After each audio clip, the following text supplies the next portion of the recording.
Hi, hello friends, it's Hales. Welcome back. I am here today with another author interview. Today I will be chatting with Sarah Blue about her new paranormal romance book, The Fang Arrangement, which is the second book in the Celestial Witches series.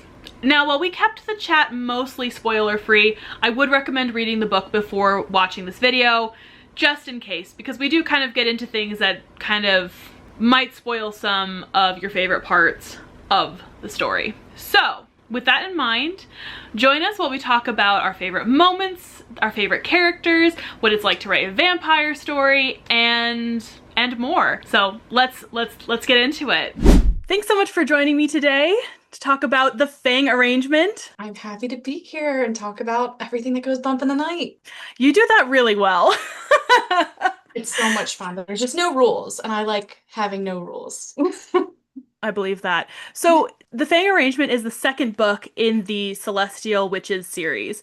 Could you give us like a brief synopsis of like what this book is about? Yeah, so our main character is Ember. She is a witch, and she's kind of figuring herself out. She doesn't feel like she has a solid place in her coven, and she's had this lingering desire that she keeps to herself. She had an encounter 8 years ago, but she doesn't remember it. But come the present timeline, she's kind of being accused of murdering a vampire, and all she can do to get out of that is align herself with this prestigious vampire named Warin, who is yearning, obsessed, in love with Ember, and Ember is not impressed. There are a lot of big bads, lots of things going off. That was a cattail, sorry. Um, a lot of things going on in the background. So, will they find love or will something tear them apart? I love it. I love it so much. So these are like interconnected standalones. How important do you think it is for readers to read them in order? Yeah, I'm always very conscious of interconnected standalones that they should be able to be read completely on their own, that you really, I don't think you're missing any context of anything in this story, but I think if you're looking for the big picture of the world, of the politics of the coven from the past, I think that you should really read the marriage hex first so that you kind of understand how this coven has been progressing. I think that really helps specifically with that context, but none of the relationship stuff. It's kind of all put in there in a way that it's easy to understand. I would agree with that. I don't think that you would need to read the marriage hex, but it's always interesting like that you're going to continue throughout the series to like make it truly a standalone versus like you need more context. Yeah, it's because I feel like that's kind of where I mess up with Charming. Is Charming is very much kind of like you needed context Yeah. from the previous books. You could read it as a standalone, but then when you're going to know a lot of information when you go backwards. So I kind of learned from that series is if you're doing interconnected, you either need to give the explanation that they are truly, truly interconnected and need to be read in order, or they're, but I feel In the like that's same not world, same friend group, but like not yeah. truly like interconnected as a story. Yeah, because I read out of order all the time I in do too. series. I'm not someone that has to read book one. I'll read book five and then like, okay, I'll go back. Yeah. Oh, same here. Speaking of the Charming series, so like this Celestial Witches series is your second paranormal series.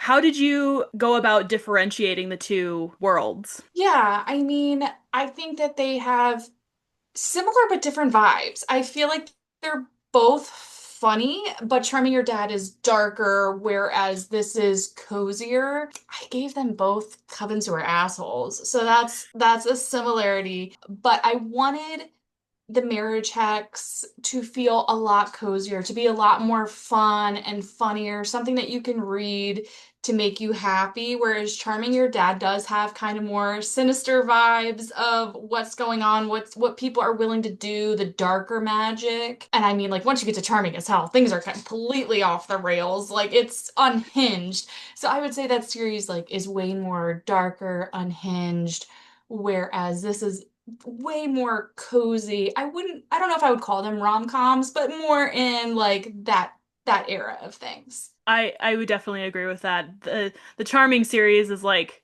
oh, you went there, but you did it in a funny way. I call those dark romantic comedies. Yes, exactly. That's exactly along the lines, but this is definitely not that. Like you don't get any sort of like accidental torture or Yeah, anything like that. we're not going to a circus in hell, where people are tortured. Fingers are not given as gifts. Like and that's really the vibe that I wanted with this series. I wanted it to be fun. I wanted it to be kind of like reminiscent of like Halloween Town vibes because I feel like there's a broad spectrum of stuff that comes out for fall and Halloween, and a lot of it is kind of darker and like Mhm.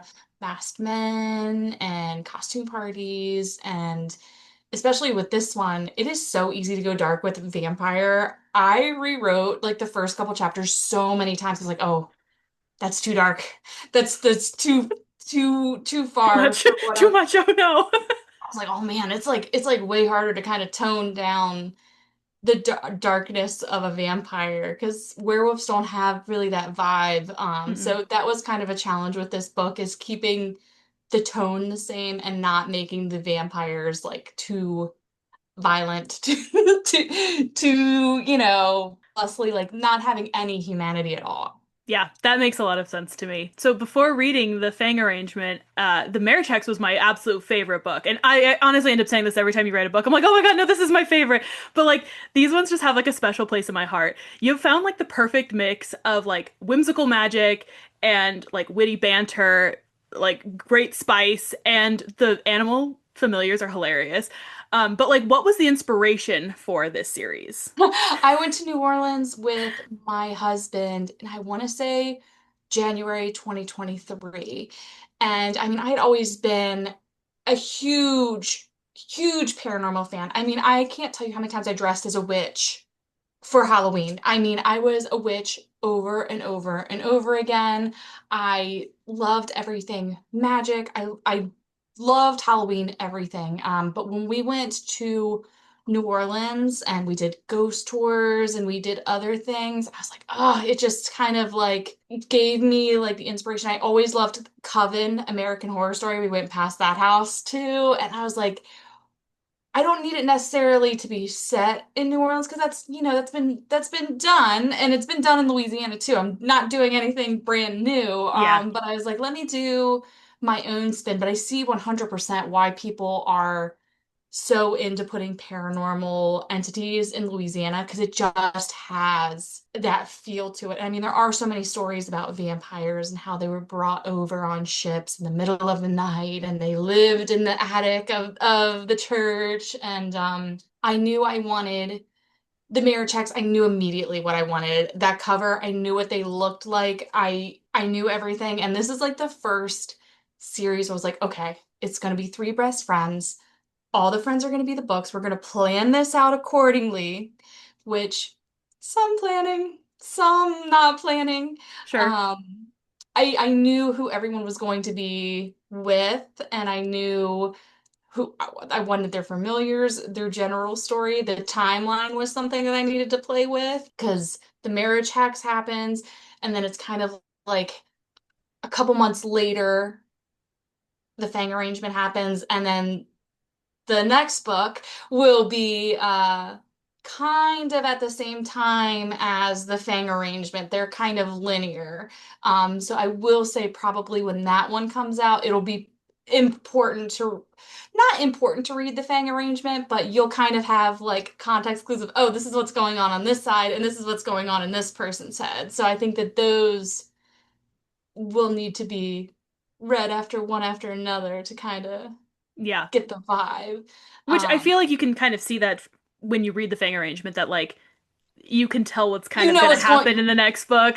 Yes, yes, yes. And I'll be putting the pre-order up, so the title will be available when I put the pre-order up. And because I mean, it's obvious once you read the book. But yeah. So I was like, okay, I kind of. But the mirror text came clear as day. I was like, I want a birthday wish at 16 and I want them dragged magically to the courthouse. Like I know I want a cat, like obviously. And Love Walter. like they came to me so clearly. And that's usually how it works, I feel like, is like the first book is like clear as day and then kind of have like little pieces of what's going on, which is so funny because Mile High Heat, I 100% knew everything that's going to happen. I'm working on the second book right now, but I know everything that's going to happen in the third book. Like, I'm ready to write the third book because I'm like, I gotta figure out what I'm doing with this current one, but I know everything that's going to happen in the I third book when that love. comes along. Does that happen to you often then? Like where you're like, there's like a book in the middle, you're like, I have no idea what's gonna happen here, but I know what's gonna happen there.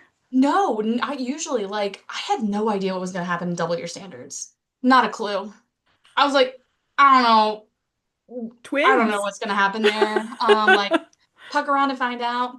I had no clue. I just knew, like, I was like, okay, I want to finally do, like, pregnancy and like I kind of have a picture of who Sloane was. But yeah, generally it doesn't happen. So I'm like, what's going on? I don't know. It's probably just because I don't feel like doing anything. So I'm like, oh well, if I think about the next book, then I don't have to You're think about this one. procrastinating, but like being Yes, productive about it. that's right. That's exactly what it is. I love that. That's my favorite hobby is being a procrastinator. So, kind of speaking of these like funny animal familiars, Walter and Gus are clearly fan favorites and also my favorite.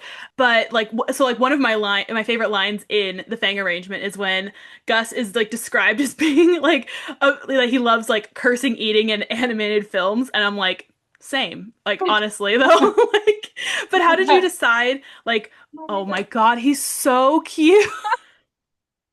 I love him so much. But like, how did you decide what animal familiars and like who got which one? Yeah, I feel like Cat is where you always have to start, right? Because Cat is kind of the base of Sabrina the Teenage Witch. You had Salem, Hocus Pocus, you have Binks. Like Cat is just the baseline, and you know my love of cats. Like Yeah, it's same. got to be a cat, and I feel like the personality of a cat is so easy to do. You can do it in multiple ways, but doing Walter was like, okay, cats are kind of assholes, but they're also loyal and they love you deeply, but they are going to bite you. And I felt like that was very fitting for Violet. Like, Violet needed someone who is kind of stern with her, like, Witch, you need to get it together. And then for Ember, I feel like Gus is kind of a co-conspirator. Like, he's like, yeah, let's do that. Like, Get that and he's vampire. also like, you're an idiot, but he can be like a co-conspirator, like when she's about to go on a date, he's like, I'm okay being the man of the house. You're not gonna like him. Like, he Yes, knows. And I will tell you what the third one is. The third one is a please. fox. And it's going to be a girl. And she's I gonna be love. she's gonna be very different from Walter and Gus. She's very smart, very like and I feel like that's what Iris needs, right? Because Iris is very logical. Iris has got a lot going on we're going to learn about. So she needs someone who is solid. So I think I kind of tried to match what each personality needs. And I'll let you in on a little secret. I've named like so many animals after Breaking Bad characters because it's Walter, it's Gus, the fox is Scarlet, and then Hank from One Puffed Up Pack. So I guess I'm just like going, I was like, I started with Hank and then I was like, I'm gonna do Walter. And I was like, I should just keep this vibe going. So if I you start love that. seeing more not Walking Dead. I should be naming them after The Walking Dead because I watch that show so much. But Breaking Bad names, that's the reference for all these animals. That is so funny. I did not pick up on that, and now that you say that, I'm like, wait a minute. Amazing. If you were in this world, what would your animal familiar be? It would have to be a cat. I mean, Mhm. it would have to be, I love cats so much. And I just like I feel like they're my familiars now. And Yeah. I mean, obviously, I would have like a ton of them. I would be like that crazy lady that you see in this book. I would have a ton of cats everywhere. They're all Um, like a little bit afraid of you. so yeah, I hate to be a cliche, but it would be a cat. I mean, I think a raccoon would be adorable because they have like little hands and they can grab everything. But the fact is that it would indeed be a cat. Yeah, I get that. I really like that you mention Gus's little hands a lot. I'm like, yes, his little hands. We did when we were in Louisiana, it was in the winter. So when we did a gator tour, there was no gators and it was all raccoons. Like it was like a raccoon tour. And so like I have so many pictures of raccoons. And I think that was definitely part of it too, because it's like, oh my gosh, I didn't know like swamp raccoons were like such a thing. So that's why I was like, okay, well, obviously, even though it is illegal to have a pet raccoon in Louisiana, Interesting. Well, it, I mean, it's not a pet, it's a familiar, so that's they can true. get away with it. Yeah, I also really love that like you put in a lot of things about Walter that are like, if you have cats, you will understand. Like that Yeah. creepy eye thing they do where they're falling asleep but their eyes are not completely closed, but like they are, and you're like, oh, that's a Close them little away. just please close your eyes. Yes. Yeah, I love that. You mentioned earlier, but like you really like to write which covens that are just bitches. Like not the main trio. Like Yeah. actually I think in like either book like there's like friends among them and they're like those are fine, but like the coven itself is just like filled with people that you're like karma's coming for you. Was this like intentional or is this just kind of something that has like worked out that way? I think that in the grand scheme of things, it's kind of, especially with the celestial witches, it's all about progress, right? Who's willing to move forward and who's stuck in time. And I think a lot of people can you have a grandma who needs to step into today. You have family members who don't get you, who are not keeping with the times and want to keep things in the past. And of course, it's like within the context of their coven. But when you think about it as real life issues, it's a real thing that I think so many people can see in their own lives. So I think that that was something. And I also think familial trauma is something that everyone, like even if your mom is just like a little bit crazy, it's like, okay, well, I Yeah. understand this.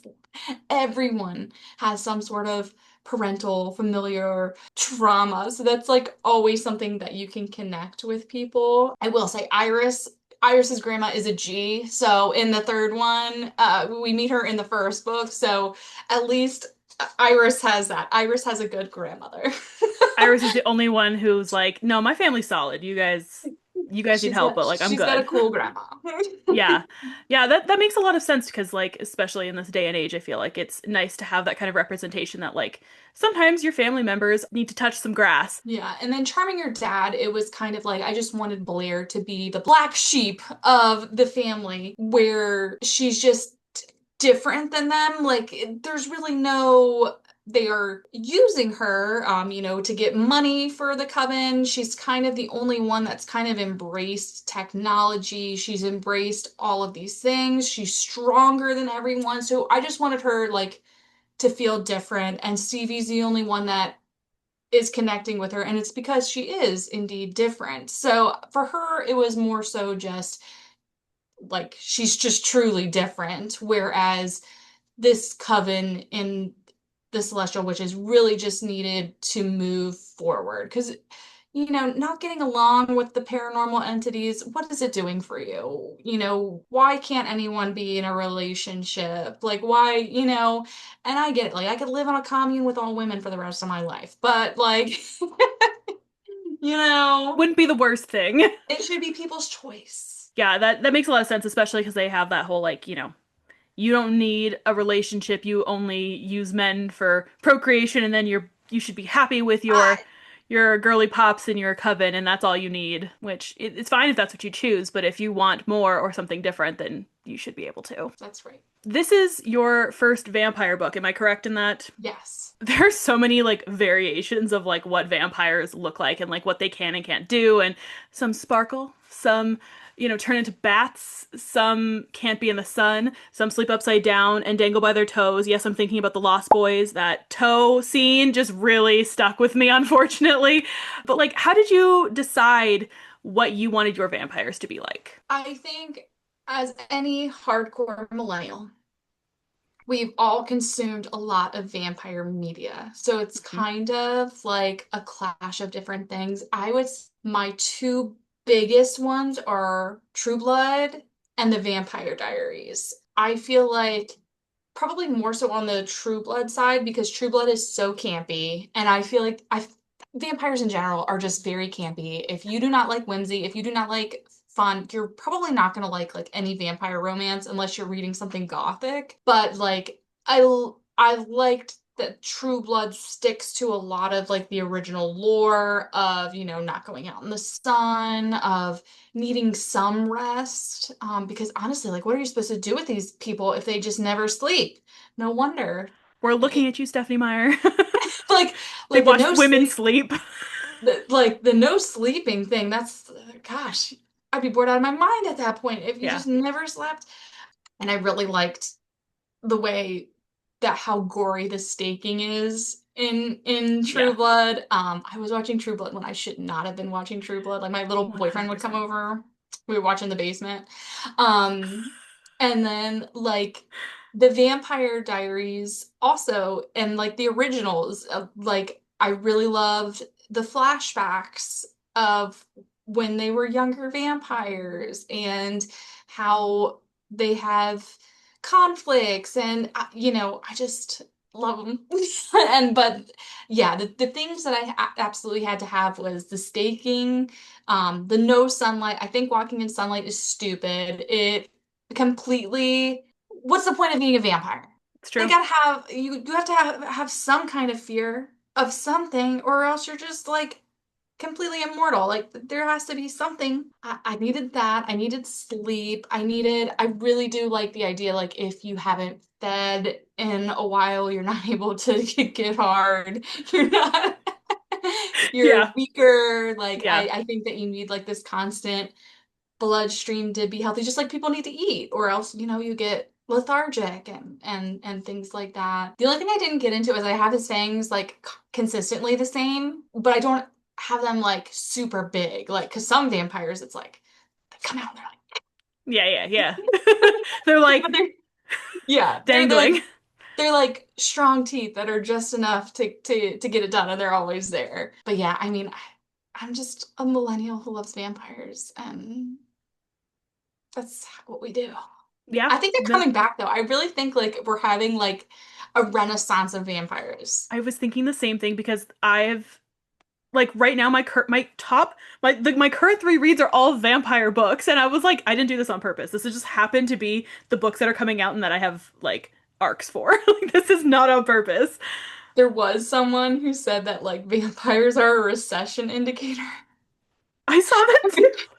because like 2009 Twilight, and then Yeah. like you go back to like Dracula, and you go back and like it's all like been a recession. I'm like, oh shit. You ain't wrong. Because what did we just have? What was, I didn't see it. It was like the gothic horror, Nosferatu, that Yes. came out last year. I Hmm. think another Dracula is coming out, so I think I did hear about that. things aren't looking good. It's not promising at all. But like, what was your favorite part of writing a vampire story? My favorite part is, I think, playing. I've had this with like other dark entities, is just playing with the morally gray. And I think it's like the same with like writing mafia and things like that. It's like, okay, you're kind of a bad person, but you have these soft spots Yeah. for the person you're with, for the person you care about. And I think just writing a vampire really lends itself to that trope of like, I only like you, I only like the people I care about. So that was a lot of fun, and I really liked the euphoria of like the drinking and stuff. That was a lot of fun to write, and like how they both felt while doing it. So that Hmm. that was a lot of fun. You watched True Blood before you were supposed to, like age-wise. I was reading the series well before it was appropriate, so I Yes. get it. But like, I remember reading that and being like, they feel what when they drink blood? So I can definitely see those parallels here. Yes. Yes. Are there any like vampire lore elements that you want to explore in the future if you ever wrote a different like world of vampires? Um, I'm not sure. I did like, because I was like, okay, well, I already have the witch familiars. Instead of having vampires turn into bats, let's give them bat familiars. I thought that was really cute and really fun.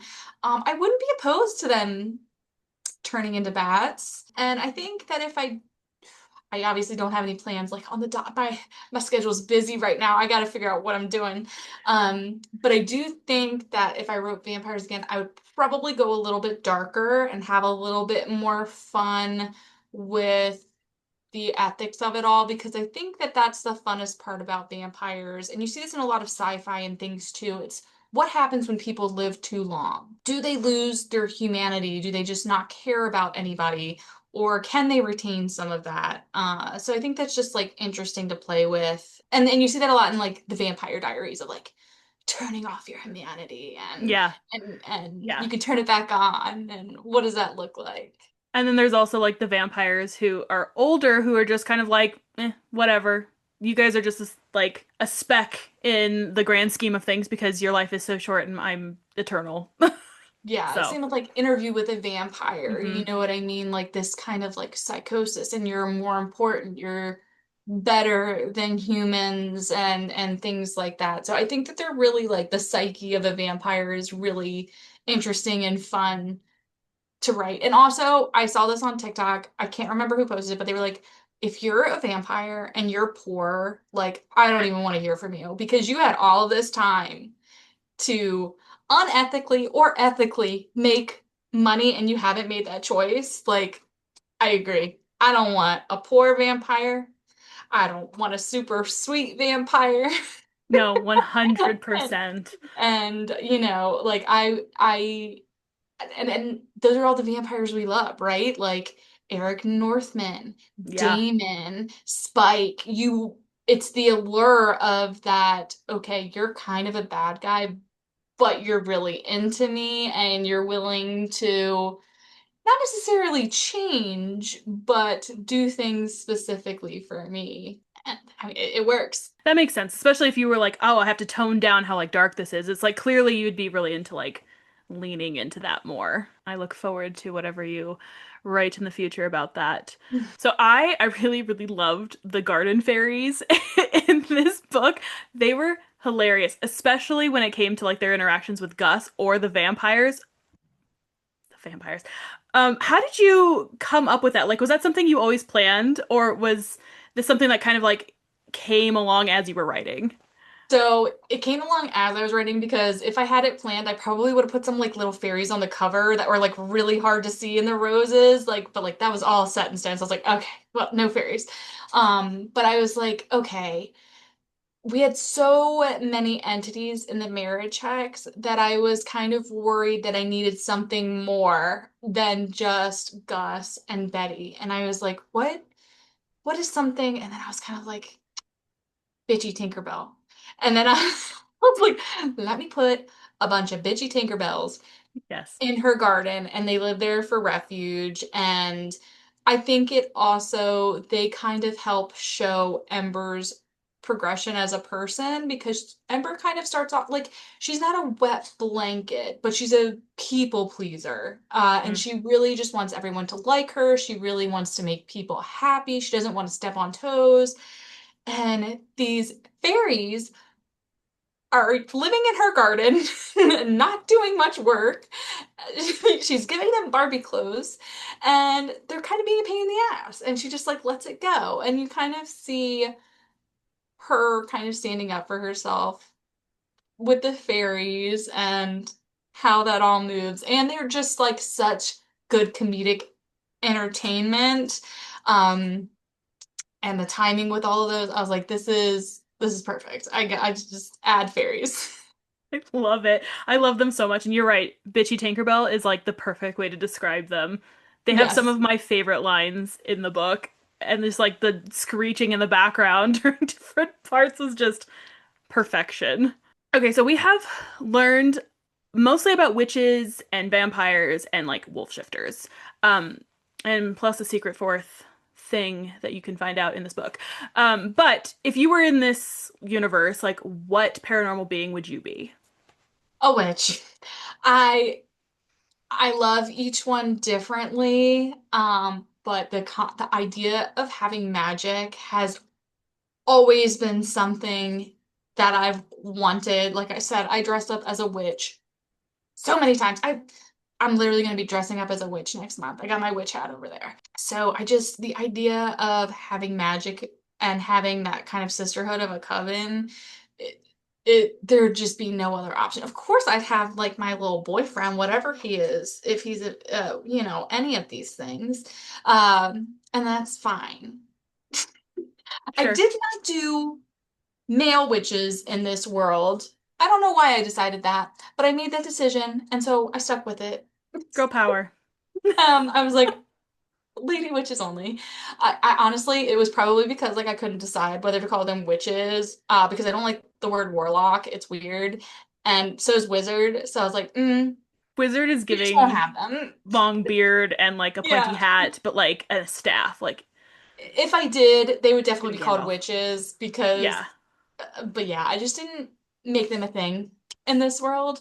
But yeah, that's definitely what I would be. It just sounds so appealing. I don't think I'd want to live in Louisiana all the time because it's so hot. My coven could be an Upper East Coast coven. There you go. You're like, we like the forest Yes. and like fall weather. Yes. Occasional snow. No Yeah. thank you. Yeah, I'm with you on that. So, another relationship that I really enjoyed in the Fang arrangement was Samantha and Warin. And like their relationship is so interesting to me because it's like he kind of sees her as like his sister almost, like it's like a sibling relationship, and she likes to push his buttons and be like, "Hey, dad," because they're like not dissimilar in age outwardly. How did you come up with that relationship? Yeah, I knew from the bat that I wanted him to have a progeny. I wanted a sire bond.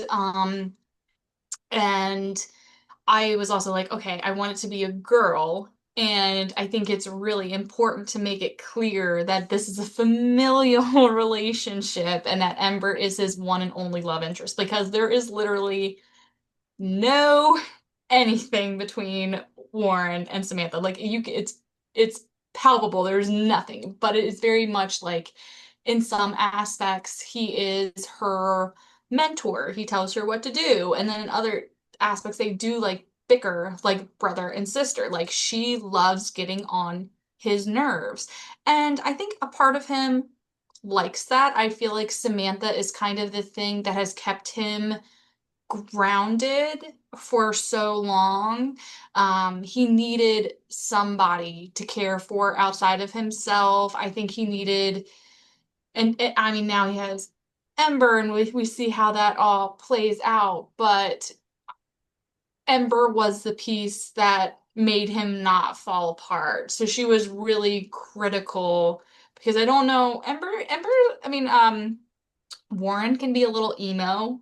Yeah, just a Um, little bit. so so I don't know who he would have been if he didn't have someone that he could confide in because Samantha still has his back. Like Yeah. Samantha is ride or die too. So that is another piece of it. She's not, petulant all the time. She is his ride or die and does want the best for him. So I think he just needed someone in his life that felt like family to him. I think that's what kept him grounded for the most part. And it seemed like she was okay with that. Like she was like, "You need to find someone else, but I'm okay with being this for now." Yeah, yeah, for sure. Like she's like, okay, I'm kind of like I had a lot of plans for Samantha, but little fact, my sister's name is Samantha. My best friend's names are Oh. Samantha. So I was like, okay, I can't be writing Samantha smut, guys, because I have all these Samanthas in my life. You're like, "I can't Um, do it. I'm sorry." which I don't call any of them Samantha unless it's something serious. Like Samantha. They have Yeah. different nicknames, but still, I was like, okay, because I had different pathways, because I always kind of get in this thing where I make a really interesting side character, and then You people are do. like, "Where's their book?" And I'm like, "God You damn it!" do that. It's your own fault. I've gotten myself into this hole. So, Samantha's a lot of fun. Samantha was also kind of a comedic relief in things too, because Warren can get kind of serious sometimes, a little emo, and Sam just doesn't take Samantha, she doesn't like to be called Sam, doesn't take things very seriously. She Yeah. has, like, she was. I feel like Samantha was meant to be a vampire, and that's what makes sense with Warren changing her because there's not that guilt of, oh, she shouldn't have been. She snapped into the role She was like, this is where I've immediately. meant to be. Whereas I think Warren maybe was not meant to be a vampire. It's the circumstance. I mean, you'll read and figure out all of how Yeah. he got there and stuff, but I'm not sure. I'm not sure that it was something that he was made for. Because again, he is very emo sometimes and feels a lot of emotion. And being a vampire's hard. You got a lot of responsibility. He does.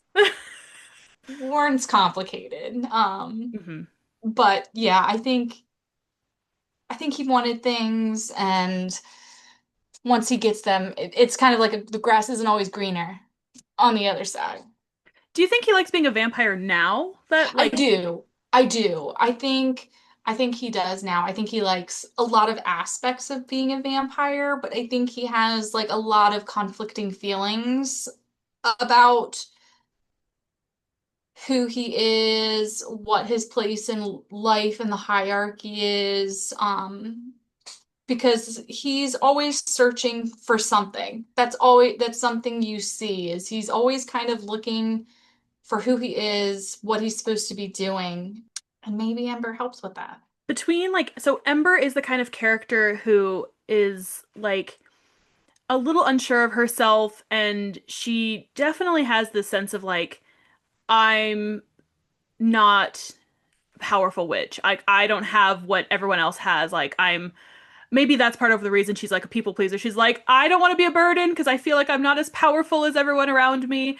And I feel that the journey she takes in this book obviously has a lot to do with her meeting Warren. How did you kind of balance like her personal growth with like the romance? Yeah, I mean, I think they kind of go hand in hand. I don't want it to seem like, oh, a man came in and fixed everything, but he helps give her the tools for her to do it herself.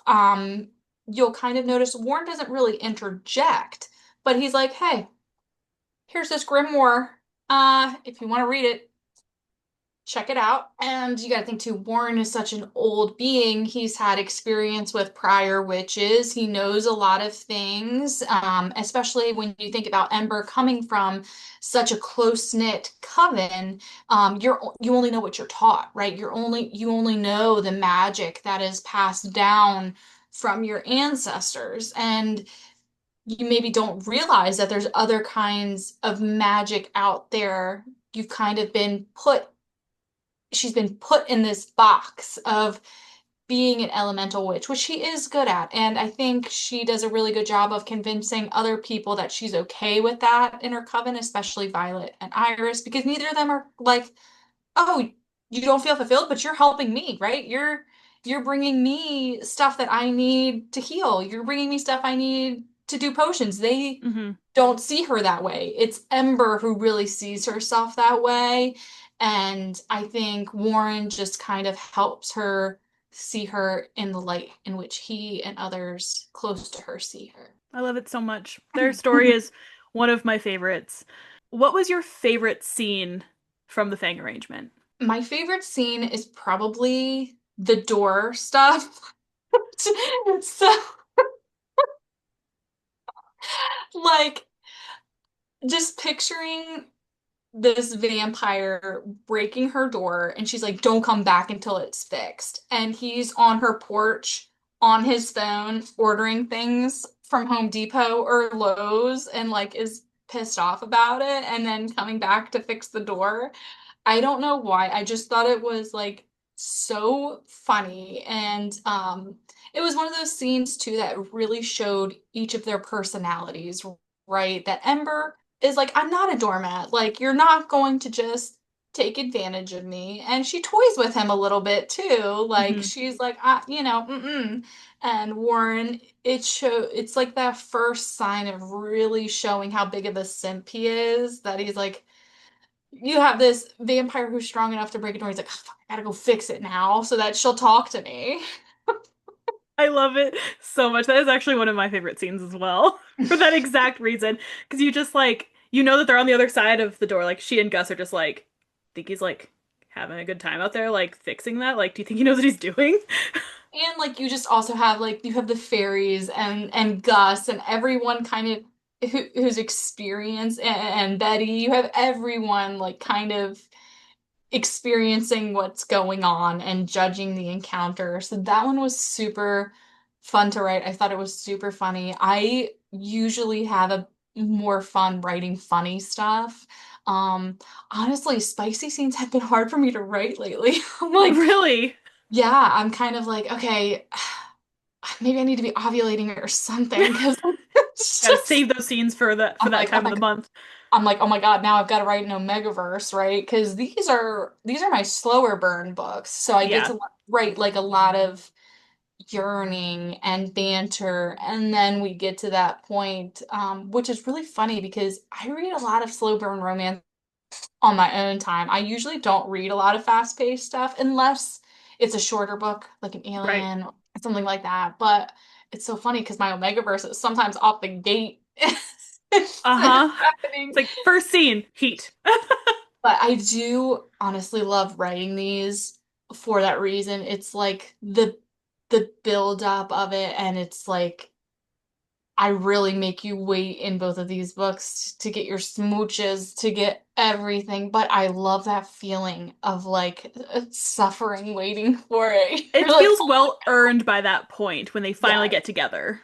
Yes. I mean, I love writing both. Like, I mean, Double Your Standards also starts off at the gate, and it really just depends on the characters you're writing, who they are, what's their motivation, um, and things like that. But writing, I would say more of a medium burn because I'm not writing like a 500-page book where it's in Sure. 98%. I would say it's more of a medium burn, but it is nice getting up to that point because by then I feel like you know the characters so well too that it makes maybe writing this spice a little bit easier. And when there's only one peen, makes a big difference too. Because The then I'm not you having don't to you don't draw. have to build it up like one at a time. I don't have a diagram of whose hands are where, whose ankles are where, whose No whose- cursed drawings. Seriously, when you go from Y choose to MF, you're like, oh my gosh, This is like this is it's a like a break. vacation. It's like a reward. Yes. This is nice. I Oh, I believe believe that. that. So speaking of like your sense of humor, you have like the funniest dedications and like I sometimes I swear that your sense of humor just like came directly out of my brain. Like it hits perfectly every time. But like how do you manage to write funny bits or like funny scenes without like dipping into like something that's like cringy or a little too goofy? I'm sure some people do think it is cringe, so People are wrong. embrace the cringe, embrace who Yeah. you are.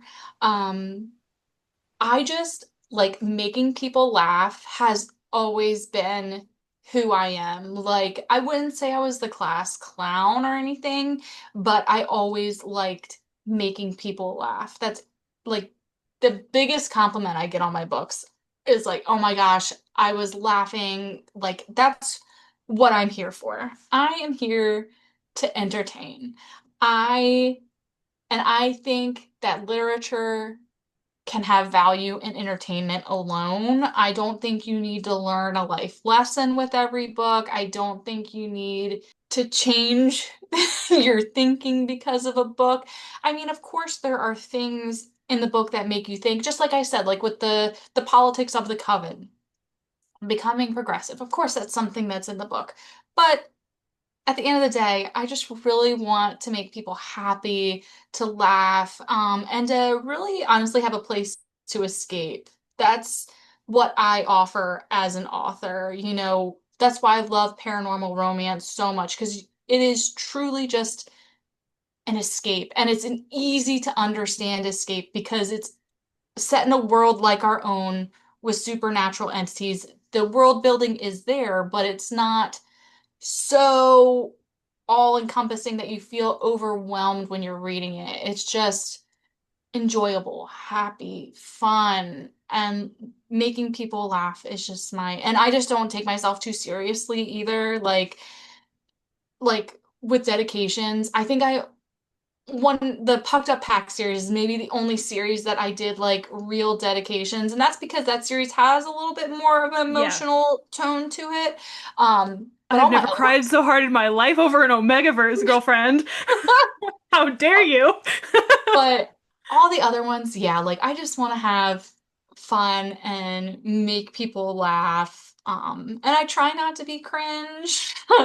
I'm I sure. I'm sure there are people who don't like fun, who cringe because I swear every single time you like have any funny scene, I die laughing. I am just like cackling or I'm just like that's real. That's relatable. Like from the beginning, I knew that as soon as I read Charming Your Dad, like I was like, "Oh, we are like this with sense of humor. It's perfectly aligned." Charming Your Dad is like me writing down all my intrusive thoughts in a book. Like that, like, because that is like the darker side of my humor, which I absolutely have, which that's a line that might be harder for some Yeah, people, whereas like this is more cozy sure. humor. I It's wrote so Charming Your Dad so fast. Like it just all flew out of me. I knew from the get-go what I want. Well, actually, no, I didn't. Because I have a cartoon cover that I drew for Charming Your Dad. My initial plan was very much kind of like Bewitched, where she would be a witch and he would be a human, and she's not great at magic and like hiding it. And then I was like, but what if he was paranormal too? What would I want him to be? And then I was like, he'd be a demon. And then it really changed the trajectory because I knew I wanted ex-boyfriend's dad. which was Um, amazing. and then I was like, I really want to like infuse this with the Halloween theme. Hmm. And that's really where it kind of evolved to, Blair wears all black. Blair is has an edgier style. And Dax is Jeffrey Dean Morgan. And 100%. Hmm. And to me, Blair is Kristen Ritter. Though that was like Interesting. that was my duo for them. But yeah, so I love escapism in Yeah. this with the humor and Hmm. having fun because I love giggling and kicking my feet when I'm reading a book. So that's what I want. And it depends what mood you're in, right? Sometimes you want to cry. Sometimes you want to You've got it all. You could choose a cry book or you could choose a die laughing book. Pick your poison. yeah. But yeah, that's the biggest compliment is that I made people laugh. Yeah, like right out the gate, the first chapter when it's like the 8 years before, I was already dying. She's like, I don't know why I'm here. She's like, I am a dumb bitch. You're right. You make a valid point. I don't know what to tell you. I was just here for a hookup. I You're right. This is bad. this was a poor choice. I didn't tell anybody I was here. Like, yeah, it's great. So you have written paranormal, Omegaverse, and contemporary. What type of romance has been your favorite? And are there any other like subgenres that you would like to explore in the future? Yeah, I truly think my Omegaverse is what I'm most known for. I think that I got into Omegaverse at the right time when people really wanted published Omegaverse that wasn't fan fiction. So I think I got pigeonholed into that a little bit. And then I was like, well, let me try Charming Your Dad and see how that does. Because sometimes it's hard for authors to alternate genres and still get the readership. And, I just have like this daddy thing. And that's why I had to write Swallow Your Pride, which was meant to be one book, by the way. So many of these are meant to be one book. And then, of course, I was like, oh, Heat well, let Haven was me. supposed to be a one off. And I was like, all right, well, let me start this subplot of these adopted cousins. And then, but I would say what comes most naturally writing is probably paranormal. Paranormal MF has been like the easiest to write because it's just two characters. There's no rules. I can do whatever I want. Same with the Cupids. The Hmm. Cupids, Which kind of falls under that same category of like paranormal. paranormal. Yeah. So it's just quick, easy, fun. And I'm saying that now because I'm having writer's block writing my next You're like, Omegaverse. Omegaverse is doing me dirty right now. Yeah, and contemporary like Swallow Your Pride was super easy to write. The other two were not. And that's because contemporary is very logical, right? You can't break certain rules. People need to think really logically, and their decisions have to make a lot of sense. I am going to be publishing something next year that I think kind of falls into paranormal, but maybe also kind of not. It's that is going to kind of be its own genre, but it kind of mixes in everything that I've already written, right? Like it has an Omegaverse feel to it, it has a paranormal feel to it. So I feel like readers of either of those genres are gonna like what's coming next year. But yeah, so right now it's that project's coming. I'm working on the next one in the Heat Haven Heat Cutes, and then Iris's book will be next year. And I'm really excited to write Iris's book. It's going to be a lot of fun. But I don't know if I need to be writing these things one after the other, if that would be easier, because I keep not doing that, right? Like Yeah. I'm like, okay, contemporary now, Omegaverse, and then this, and then we'll switch back over to this. So I don't know if people find it easier to like finish off a series and work on things. I'm not very great with a schedule. So Like, I do what I want. So, so yeah, those are the things that I'm working on. I don't know that I see myself diving into anything else just yet. Hmm. Because, like I said, the new project is kind of a mix of everything I've been working on. But I definitely foresee more paranormal, more Megaverse. Contemporary, I'm not sure. I'm not sure.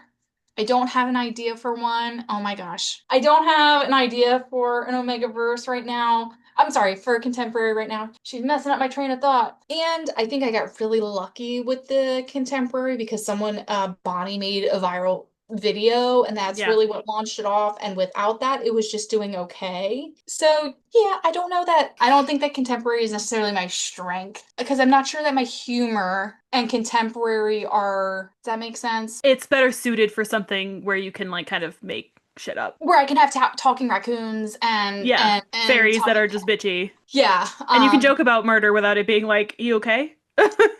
exactly. So, yeah, I would love to write more vampires. I really would love to write more wolf shifter. I actually have like a little document that I've been working on with wolf shifters just when I feel like it because Yeah. wolves are so fun and wolf shifters Agreed. aren't going anywhere. So that is, I mean, that's technically something that the mirror text is a wolf shifter, but I haven't done just like a wolf shifter book that is like, but that still kind of feels like Omegaverse if I Yeah. do al alphas and stuff. So, but that would have like shifting packs and everything like that. But I love that dynamic, so we'll see. All right. Well, last thing I have for you is some rapid fire questions. All Are right, you ready? I'm ready. Damon or Stefan? Damon in the show is Stefan's character, real life actor. Okay, valid. Team Edward or Team Jacob? Team Edward. Klaus or Enzo? Klaus. Charlie or Carlisle? Carlisle. Practical Magic or Halloween Town? Practical Magic. True Blood or The Vampire Diaries? True Blood. Forks or Mystic Falls? Forks seems safer. I agree. Walter or Gus? Honestly, probably Gus. Valid. Vampire or Wolf Shifter Lover? Wolf Shifter. And then last, Sexy Bites or Nodding? Nodding. My roots. I love that for you. Oh. Thank you so much for chatting with me. I am so excited for everyone to read The Fang Arrangement, which is available on the 26th. Yes. Thank you so much for having me. Yeah. Thanks so much for watching. I hope you enjoyed this interview. I had the best time talking to Sarah. The Fang Arrangement is out now in paperback and in ebook, which I believe is on Kindle Unlimited. I'll see you next time, besties. Bye.